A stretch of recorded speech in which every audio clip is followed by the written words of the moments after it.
आप सबको प्रभु यीशु के नाम में जय मसीह की। परमेश्वर का वचन कहता है भजन संहिता उसका 103 अध्याय और उसका दूसरा पद, हे मेरे मन यहोवा को धन्य कह और उसके किसी उपकार को ना भूल। मेरे प्रियो, परमेश्वर का वचन कहता है कि हे मेरे मन यहोवा को धन्य कह। मेरे प्रियो, सवाल ये है कि हम परमेश्वर यहोवा को धन्यवाद क्यों दें।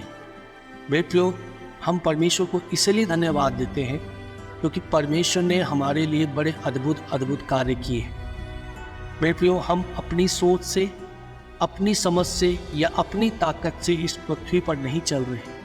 हमें चलाने वाला हमारा परमेश्वर है। उसने हमारे जीवन को उन मायनों में बढ़ाया मेरे प्रियो, जहां हम सोचते थे कि ये चीज़ मुझसे नहीं हो सकती।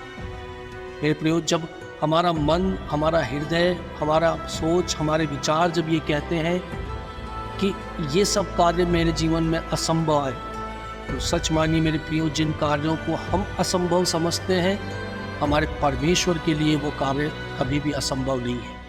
हमारे परमेश्वर के लिए हर कार्य संभव। इसीलिए हम परमेश्वर यहोवा को धन्य कहते हैं, क्योंकि उसने हमारे लिए मार्गों को निकाला। मेरे प्रियो, इजराइलियों के लिए मिस्र की गुलामी से स्वतंत्र होना बहुत मुश्किल था, लेकिन समय आया और परमेश्वर ने उस मिस्र की गुलामी से उन इजराइलियों को बाहर निकाला। भी वचन में हम देखते हैं कि जब यूसुफ अपने भाइयों के द्वारा बेचा गया और जब अपने लोगों से वो तिरस्कृत किया गया और अपने भले कामों के द्वारा भी वो कई बार सताया गया, लेकिन परमेश्वर ने उसकी उस भलाई को देखा। परमेश्वर ने उसकी उन कार्यों को देखा जो परमेश्वर के लिए पवित्र थे मेरे प्रिय, और परमेश्वर ने उसे उस देश का प्रधानमंत्री करके नियुक्त कर दिया। आज समय आपका और मेरा है मेरे।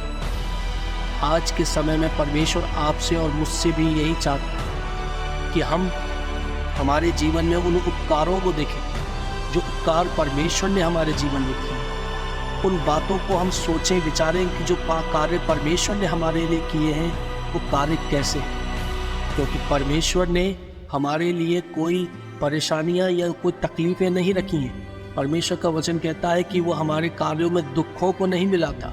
उसने तो हमारे लिए सब कुछ भलाई के लिए रखा है। आज मेरे प्रियो, यदि हम अपने पापों से फिरें, यदि हम अपने पापों का अंगीकार करें, यदि आज हम रिपेंटेंस करके परमेश्वर के पास आए, तो निश्चित तौर पर मेरे प्रियो इस बात को आप अपने जीवन में अपना लीजिए मेरे प्रियो, क्योंकि परमेश्वर को आपका ध्यान है। जिन बातों के द्वारा आपको ऐसा लगता है कि मैं इन कार्यों को नहीं कर सकता, आप उन कार्यों को परमेश्वर पर डाल दीजिए और देखिए मेरे प्रियो, परमेश्वर आपके जीवन में कैसे कार्य करता है। मेरे प्रियो, परमेश्वर को हमेशा आपका ध्यान है।